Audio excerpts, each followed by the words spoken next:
పేదల సంక్షేమం వారి ఉన్నతి కోసం ముఖ్యమంత్రి జగన్మోహన్ రెడ్డి నిరంతరం పరితపిస్తుంటారని, అటువంటి మంచి నేతను, మంచి ప్రభుత్వాన్ని కాపాడుకోవాల్సిన బాధ్యత ప్రజలందరిపైన ఉందని Rajahmundry MP city YCP MLA అభ్యర్థి మార్గాని భరత్రామ్ అన్నారు. రాజమండ్రి నగరంలోని 6-49 వార్డుల్లో ఎంపీ భరత్ ఎన్నికల ప్రచారాన్ని నిర్వహించారు. ఈ సందర్భంగా ఆయన పలు ప్రధాన సెంటర్లలో ఓపెన్ టాప్ వాహనంపై నుంచి ప్రజలను ఉద్దేశించి ప్రసంగించారు. చంద్రబాబు 14 సంవత్సరాలు సీఎంగా, మరో 20 సంవత్సరాలకు పైగా ప్రతిపక్ష నేతగా ఉన్నా ప్రజలకు ఏది అవసరమో తెలియదని, ఎలా పాలన చేయాలో కూడా తెలియదన్నారు. సీఎం జగన్మోహన్ రెడ్డి పాదయాత్ర ద్వారా ప్రజల కష్టనష్టాలు, వారి జీవన విధానాన్ని స్వయంగా గుర్తించారన్నారు. పేదల కష్టాలను నివారించి ఆదుకోవాలనే ఉద్దేశంతో నవరత్నాలు పథకాలను ప్రకటించి అధికారంలోకి వచ్చిన నాటి నుంచి సమర్థవంతంగా అమలు చేసి ప్రజల మన్ననలు పొందారని వివరించారు. చంద్రబాబు అందినంతా దోచుకుని దాచుకోవడం తప్పితే పరిపాలన మాత్రం శూన్యమన్నారు. చంద్రబాబు చెప్పేది చేయడని, భ్రాంతిలో ముంచేస్తాడన్నారు. అభివృద్ధి కావాలంటే జగనన్న అధికారంలోకి రావాలని, జగనన్నతోనే సంక్షేమ పాలన కొనసాగుతుందన్నారు. చంద్రబాబు వస్తే ఇప్పుడిచ్చే పథకాలేవి అమలు కావని, టీడీపీ నేతలు, జన్మభూమి కమిటీలకు మాత్రమే ప్రభుత్వ లబ్ధి అందుతుంది తప్ప నిజమైన నిరుపేదకు ఏమాత్రం అందదని స్పష్టం చేశారు. ఏనాడైనా సింగిల్గా టీడీపీ పోటీ చేయలేదన్నారు. ఒకసారి ఎన్టీఆర్తోనూ, మరోసారి వాజ్పేయిని పట్టుకుని, ఆ తరువాత మోదీని పట్టుకుని గద్దెనెక్కడం, అధికారం చేతికొచ్చాక సహాయం చేసిన వారిని తిట్టని తిట్టు తిట్టకుండా తిట్టడం చంద్రబాబుకు అలవాటన్నారు. గత 2019 ఎన్నికల్లో ప్రధాని మోదీని ఎంతెంత మాటలన్నాడో ఈ రాష్ట్ర ప్రజలు మర్చిపోలేదన్నారు.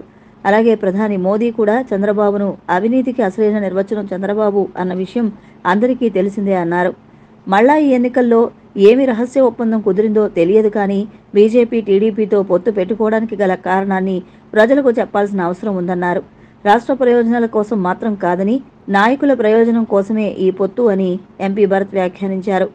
అలాగే రాజమండ్రి లోక్సభ వైసీపీ అభ్యర్థి డాక్టర్ గూడూరి శ్రీనివాస్ను అత్యధిక మెజారిటీతో గెలిపించాల్సిందిగా కోరారు.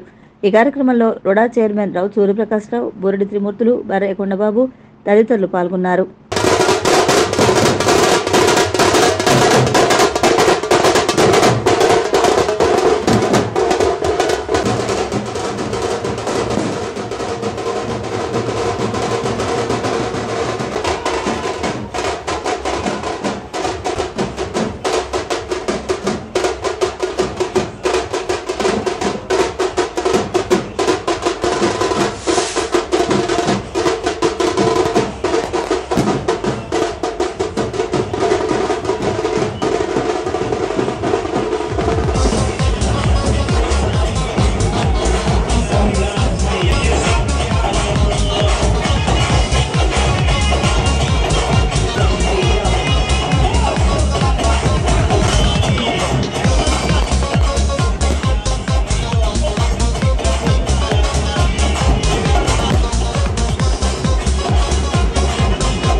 అమ్మ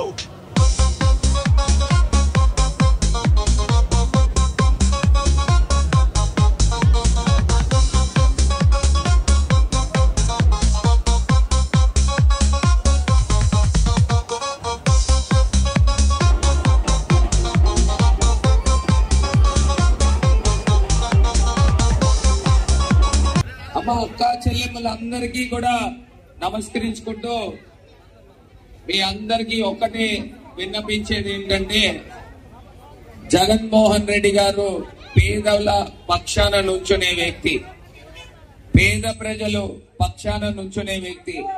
చంద్రబాబు నాయుడు గారు అనే వ్యక్తి మొత్తం మాయ చేస్తా ఉంటాడు. పథకాలు చెప్పాడు గాని ఏది కూడా చేయడు. మనం గత 2014లో చూసాం కదా, డ్వాక్రా మాఫీ, రైతు మాఫీ, జాబు బాబు, ఇలాగ ఎన్నో పథకాలు చెప్పాడు, ఒక్కటి కూడా నిలబెట్టుకోలే. మళ్ళీ చంద్రబాబు నాయుడు అంటే మాయ చేస్తా ఉంటాడు, మీరు మోసపోతారు. మళ్ళీ 5 సంవత్సరాలు బాధపడే పరిస్థితులు తెచ్చుకోకండి. జగనన్న ఏది చెప్తాడో అదే చేస్తాడు. జగనన్న చెప్పే అన్ని చేస్తాడు కాబట్టి జగనన్న మాట వింటే మన జీవితాలు బాగుంటాయి. లేదు చంద్రబాబు నాయుడు మాట విన్నారనుకోండి 5 సంవత్సరాలు బాధపడతారు. సొంత మామ ఎన్టీ రామారావు గారు కుర్చీ ఎలా లాక్కున్నాడండి? లాక్కున్నాడా లేదా? వెన్నుపోటు పొడిచాడా లేదా? అది అయిపోయింది. తర్వాత వాజ్పేయి గారు బీజేపీ ప్రభుత్వంలో కార్గిల్ వార్ జరిగితే బీజేపీతో పాటు వెళ్లి ముఖ్యమంత్రి అయ్యాడు. అయిన తర్వాత బీజేపీని నానా తిట్లు తిట్టాడు. మళ్ళీ మోడీ గారి దగ్గరికి వెళ్లి ఆయనతో పాటు పెట్టుకుని ముఖ్యమంత్రి అయ్యాడు. మళ్ళీ మోడీ గారిని ఎన్ని తిట్లు తిట్టాడండి? తిట్టాడా లేదా? మళ్ళీ ఇప్పుడు ఎందుకు వెళ్ళాడనంటే సమాధానం లేదు. ఇంత పెద్ద పెద్ద వాళ్ళని మోసాలు చేస్తా ఉంటే మనం ఏమన్నా అతిథులమా? మనం ఇంత చిన్నోళ్ళం.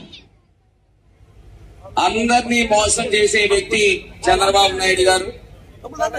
జగన్మోహన్ రెడ్డి గారు ప్రతిదీ చేస్తా ఉన్నాడు. ఇప్పుడు చేయూత పథకం ఉందమ్మా, అది ఇవ్వాలని ఎంత కొట్లాడుతున్నారో.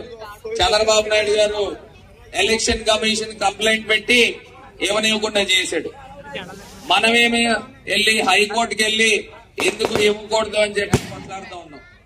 మేమేమన్నా ఎలక్షన్ టైంలోనే డబ్బులు ఇస్తున్నామా? 5 సంవత్సరాల నుంచి ఇస్తున్నాం కదా చేయూత పథకం, ఎందుకు మీరు అడ్డుకుంటున్నారని ఈ రకమైన పరిస్థితి. రెండోది,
రాజమండ్రిలో Rajahmundry MP city YCP MLA అభ్యర్థి మార్గాని భరత్రామ్ ఎన్నికల ప్రచారం విస్తృతంగా నిర్వహిస్తున్నారు.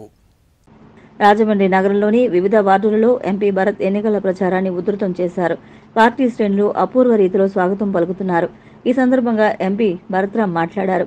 రాజమండ్రి ఆదిరెడ్డి కుటుంబం ఎలా వందల కోట్లకు బడుగులెత్తారో, ఎలా అక్రమార్జనకు పాల్పడుతున్నారో ప్రజలందరికీ తెలుసునన్నారు. పశ్చిమ గోదావరి జిల్లా నుంచి సైకిల్పై వచ్చిన ఆదిరెడ్డి అప్పారావు ప్రభుత్వ నిబంధనలకు వ్యతిరేకంగా వడ్డీ వ్యాపారాలు, చీట్ల వ్యాపారాలతో ప్రజల సొమ్ముతో వందల కోట్లు సంపాదించాడన్నారు. సామాన్యులు తనఖా పెట్టిన చిన్న చిన్న స్థలాలను చక్రవడ్డీ, బారు వడ్డీలతో లెక్కలు చూపి లాక్కున్నారని, ఆ విధంగా కోట్లు సంపాదించిన వ్యక్తి అన్నారు. చాలా మంది తన వద్దకు వచ్చి మొరపెట్టుకున్నారని, కావాలంటే ఆ బాధితుల చేతే చెప్పిస్తానన్నారు. మా కుటుంబం అడ్డదారులలో సంపాదించలేదన్నారు. మా తాత ముత్తాతల నుంచి ఆస్తిపరులమేనని, ఎన్నో పరిశ్రమలు, వ్యాపారాలు చేసిన చరిత్ర ఉందన్నారు. ప్రజలకు సేవ చేయాలని, ఊరికి మంచి చేయాలనే ఉద్దేశంతో రాజకీయాల్లోకి వచ్చాను తప్పితే అక్రమంగా సంపాదించాలనే కించిత్ ఆలోచన కూడా తనకు లేదన్నారు. సిటీ ఎమ్మెల్యేగా మీ అందరి ఆశీస్సులు, మద్దతుతో గెలిస్తే రాజమండ్రిని విశ్వనగరంగా ప్రపంచ పటంలో గుర్తింపు పొందేలా చేయాలన్నదే తన కల అన్నారు. అభివృద్ధి ఆగకూడదని, మరింత వేగంగా పరుగులు పెట్టాలంటే సీఎంగా జగనన్న, ఎమ్మెల్యేగా తనను గెలిపించమని అభ్యర్థించారు. జగన్మోహన్ రెడ్డి గారు పేదల పక్షాన నుంచున్న వ్యక్తి. చంద్రబాబు నాయుడు గారు ఒక మాయ చేస్తూ ఉంటాడు.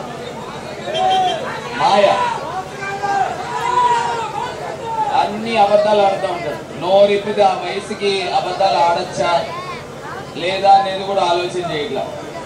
అన్ని అబద్ధాలేమా. 2014లో ముఖ్యమంత్రి అయిన చంద్రబాబు నాయుడు గారు ఒక్క పథకం కూడా అమలు చేయలేదు. అన్ని అబద్ధాలే. వెన్నుపోటు సొంత మామకు పొడిచి పార్టీ లాక్కున్నాడు. ఎన్టీ రామారావు గారిని వెన్నుపోటు పొడిస్తే మనం ఏమన్నా పెద్ద లెక్క? మనమేమీ పెద్ద లెక్కేం కాదు.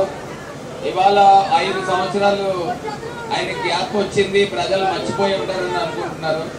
మన గుర్తక్క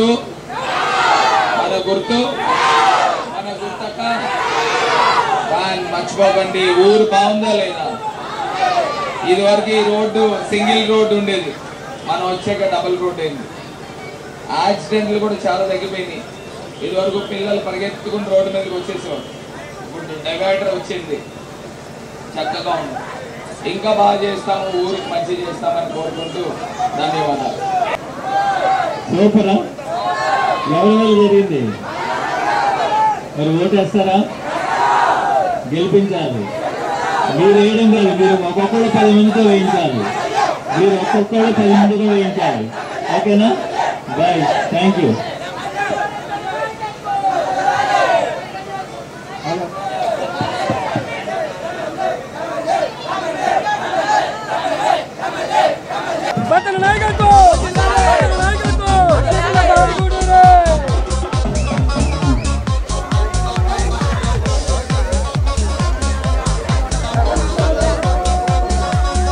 సైకిల్ దొక్కుని ఇక్కడికి వచ్చారు.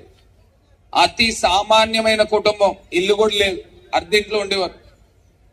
30-40 ఏళ్ల క్రితం అర్ధింట్లో కొత్తపేట దగ్గర అక్కడ ఉండేవారు.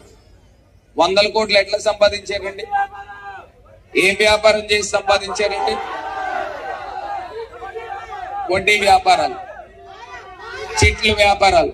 మీరు ఇప్పుడు చూడండి, ఏ పేటకి వెళ్ళండి, చిన్న చిన్న ఇల్లులు ఉంటాయి వాళ్ళకి. 50 గజాలు, 60 గజాలు, 100 గజాలు. అవి ఎక్కడి నుంచి వచ్చినాయో చెప్పండిరా. మీకులాగా తాకట్టుగా పెట్టుకుంటారు, వాళ్ళు కట్టలేరు, రాయిపించేసుకుంటారు. అలా ఊర్లో చాలా స్థలాలు ఉన్నాయి, ఎక్కడ పడితే అక్కడ. నాకు తెలిసే ఒక 10 స్థలాలు ఉన్నాయి, వాళ్ళకు ఉన్నాయి. కావాలంటే బయట పెడతాను, వాళ్ళని అడగమనండి. నేను 10 స్థలాలు బయట పెడతాను, ఇది నీది కాదా అని. ఎక్కడి నుంచి వస్తున్నాయి? బాధితులు నా దగ్గరకు వచ్చి చెప్పారు, నా నుంచి ఒకటైనా ఉందమ్మా, మా కుటుంబం, మేము పుట్టుకతోనే ఉన్న వాళ్ళమే. మా తాతల ముత్తాతల దగ్గర నుంచి తిరుపతిలో మేము స్టీల్ ప్లాంట్ పెట్టుకున్న వాళ్ళం, బరంపూర్లో ఐస్ ఫ్యాక్టరీ, మంగళగిరిలో గ్యాస్ ఫ్యాక్టరీ, రాజమండ్రిలో గ్యాస్ ఫ్యాక్టరీ. ఇట్లా రకరకాల ఫ్యాక్టరీలు మా తాతల దగ్గర నుంచి వేసుకుని వచ్చాం. మా మదర్ వాళ్ళ ఫాదర్, మా అమ్మగారు వాళ్ళ నాన్నగారు మున్సిపల్ కమిషనర్ చేశారు రాజమండ్రికి. చేసినప్పుడు ఆనం కళాకేంద్రం ఆయనే కట్టించాడు, మెయిన్ రోడ్ వైడనింగ్ ఆయనే చేయించాడు. రాజమండ్రిలో గుర్తుండిపోయే పేరు ఆరేపల్లి సుబ్బారావు గారు. ఆ రకంగా అభివృద్ధి చేశారు. మళ్ళీ ఇవాళ గతంలో రౌతు సూర్యప్రకాశ్రావు గారు ఎన్నో వేల మందికి ఇల్లు ఇచ్చారు. అదే రకంగా ఒక్కొక్కళ్ళ పేరు చెప్తే ఒక్కొక్కటి గుర్తొస్తా ఉంటది. ఇప్పుడు ఈ ఎమ్మెల్యే గారి కుటుంబం పేరు చెప్తే ఒక్కటైనా గుర్తొస్తుందా అని అడుగుతా ఉన్నా.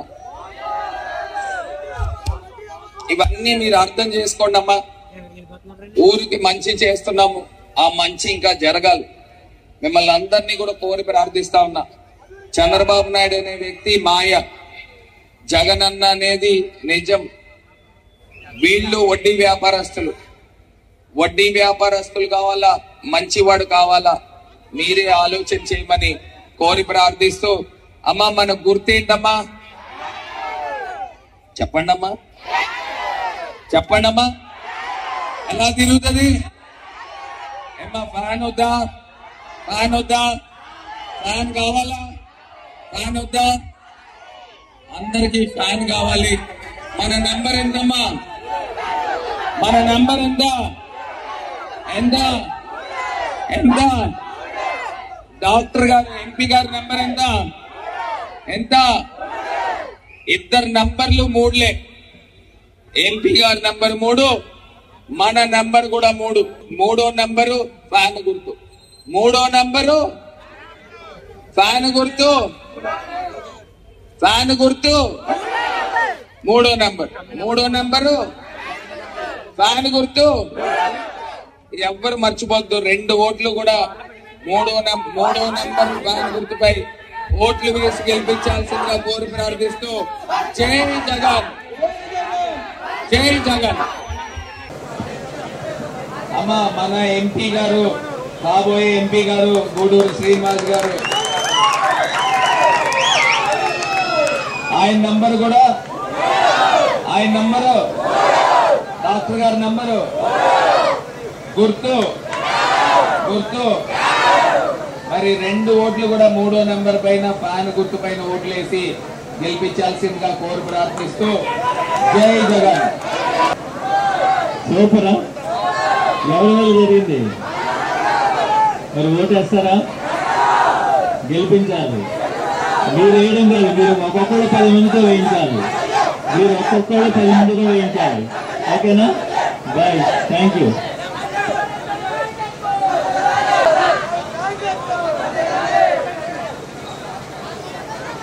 టీడీపీలో గత 32 సంవత్సరాలుగా సేవలందించిన మాజీ కార్పొరేటర్ పితాని లక్ష్మీకుమారి కుటుంబరావు దంపతులు వారి అనుచరణ గణంతో సహా వైఎస్ఆర్ కాంగ్రెస్ పార్టీలో చేరారు.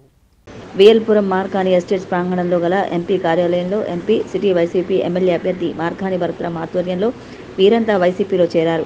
పార్టీలో చేరిన పితాని దంపతులకు MP Bharat, RUDA chairman Rowthu Suryaprakashrao, BC JAC రాష్ట్ర చైర్మన్ మార్కాని నాగేశ్వరరావు, వైసీపీ నేతలు పాలిక శ్రీను, వాసంశెట్టి గంగాధరరావు తదితరులు పార్టీ కండువాలు కప్పి వైసీపీలోకి ఆహ్వానించారు.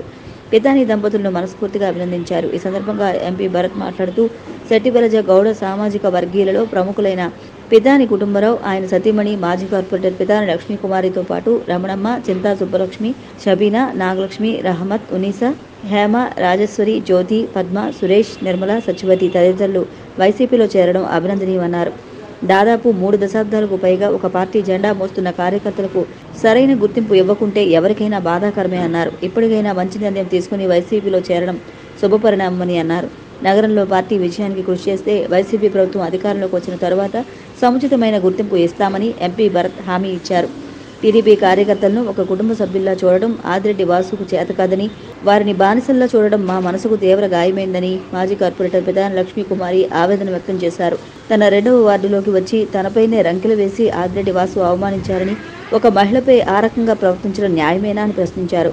నా 2వ వార్డులో గత 32 సంవత్సరాలుగా టీడీపీ ప్రతిష్టకు అలుపు లేకుండా మా దంపతులను కృషి చేస్తుంటే మాకు వ్యతిరేక గ్రూపును ఆదిరెడ్డి వాసు తయారు చేసి రెచ్చగొట్టడం ఎంతవరకు సబబు అని టీడీపీ సీనియర్ నేత పితాని కుటుంబరావు ప్రశ్నించారు.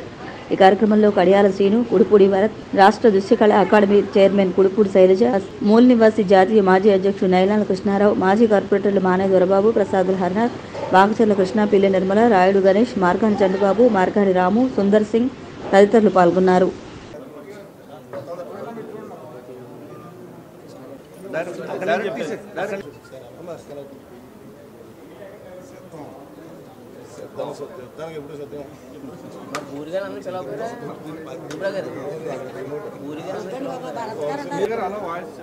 ఈరోజు రాజమహేంద్రవరం 2వ వార్డుకి సంబంధించి ప్రముఖ సెట్టిబలిజ నాయకులు దంపతులు ఎక్స్ కార్పొరేటర్ పితాని లక్ష్మి గారు, పితాని కుటుంబరావు గారు, వీరిద్దరూ కూడా వైఎస్ఆర్ కాంగ్రెస్ పార్టీలో మరి పెద్దలు సమక్షంలో మాజీ శాసనసభ్యులు రౌతు సూర్యప్రకాశ్రావు గారు, అదేవిధంగా నాయకులు గంగాధర్ గారు, పాలికి శ్రీనివాస్ గారు, కడియాల సీను గారు, మరి కొడుపూడి చిట్టప్పయ్య గారి యొక్క తనయుడు భరత్, చైర్మన్ గారు నృత్యకళ చైర్మన్ గారు దృశ్య గారు, మరి శైలజ గారు, అదేవిధంగా సీనియర్ నాయకులు ప్రసాదుల హరి గారు, మానే దొరబాబు గారు, రాయుడు గణేష్ గారు, వాకచర్ల కృష్ణ గారు, మరి ముఖ్యంగా మా తండ్రి గారైన మార్గాని నాగేశ్వరరావు గారు, వీరి ఆధ్వర్యంలో ఇవాళ వైఎస్ఆర్ కాంగ్రెస్ పార్టీలోకి మరి పితాని కుటుంబరావు దంపతుల్ని, అదేవిధంగా వారి కార్యకర్తల్ని కూడా తెలుగుదేశం పార్టీ నుంచి వైఎస్ఆర్ కాంగ్రెస్ పార్టీలోకి మనస్ఫూర్తిగా ఆహ్వానిస్తూ ఉన్నాము.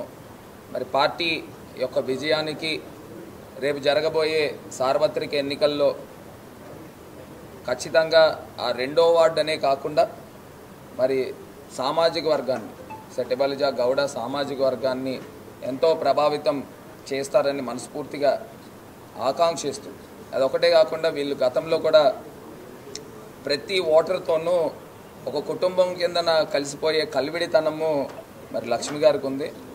మరి వీరంతా కూడా కింద స్థాయి నుంచి ఈ స్థాయికి వచ్చి మరి ప్రజల్లో మంచి గుర్తింపు తెచ్చుకున్నారు. సుమారుగా 32 సంవత్సరాల పాటు మరి తెలుగుదేశం పార్టీలో సర్వీస్ చేశారు. మరి తగిన గుర్తింపు గౌరవం దక్కకపోతే ఎవరికైనా బాధ కలుగుతుంది.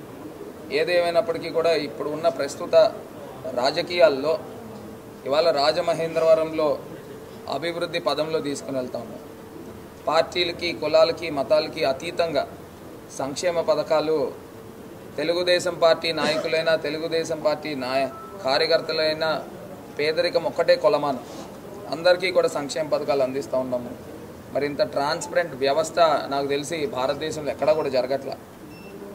మరి దానికి ఆకర్షితులై ప్రభావితం చేసే విధంగా వీరు పనిచేయాలని మనస్ఫూర్తిగా మరి కోరుకుంటూ రాబోయే రోజుల్లో వైఎస్ఆర్ కాంగ్రెస్ పార్టీ యొక్క విజయానికి ప్రత్యేకించి డాక్టర్ గూడూరు శ్రీనివాస్ గారు కూడా ఎంపీ అభ్యర్థిగా పోటీ చేస్తూ ఉన్నారు. ప్రముఖ డాక్టర్, ఊపిరితిత్తుల డాక్టర్, మరి ఎన్నో వేల ప్రాణాలు కాపాడిన వ్యక్తి.